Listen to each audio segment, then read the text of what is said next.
এখানে আমি নিয়ে নিয়েছি 1 কাপ গোবিন্দভোগ চাল, রাতে ভিজিয়ে রেখেছিলাম। 1 কাপই আছে, বেশি নেই।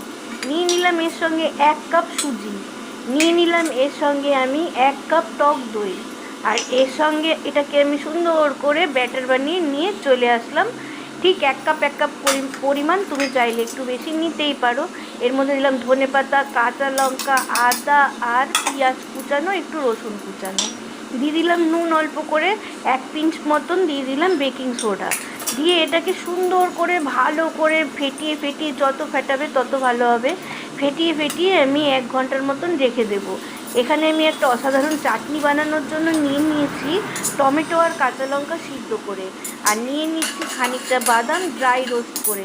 এটাকেও আমি সুন্দর করে একসঙ্গে মিক্সিতে পেস্ট করে নিয়ে ঝটপট চলে আসবো এক্ষুনি। দেখো, বাই দা ওয়ে, তোমরা আমাকে যারা চেনো তো চেনো, আর যারা চেনো না, আর এখানে তড়কা লাগানোর জন্য আমি কি করছি, শুকনো লঙ্কা, কারি পাতা আর সর্ষেটাকে একটু ফোড়ন দিয়ে নিচ্ছি ভালো করে, সুন্দর করে। তাহলে চাটনিটার টেস্ট না অসাধারণ হয়ে যায়। তোমরা আমাকে যারা চেনো তো চেনো, যারা চেনো না, আমি তোমাদের গীতাদি, কামিং ফ্রম কলকাতা, ওয়েস্ট বেঙ্গল। অসাধারণ হেলদি অ্যান্ড টেস্টি ব্রেকফাস্ট নিয়ে আমি আজকে তোমাদের সামনে চলে এসেছি গো। দেখো, এবার আবার প্যানটা বসিয়ে দিলাম। প্যানটা বসিয়ে প্যানের মধ্যে দিয়ে দিলাম অল্প করে একটু তেল। তেলের মধ্যে 1 হাতা পরিমাণ ব্যাটার দিয়ে 2 মিনিটের জন্য আমি ঢেকে দেবো।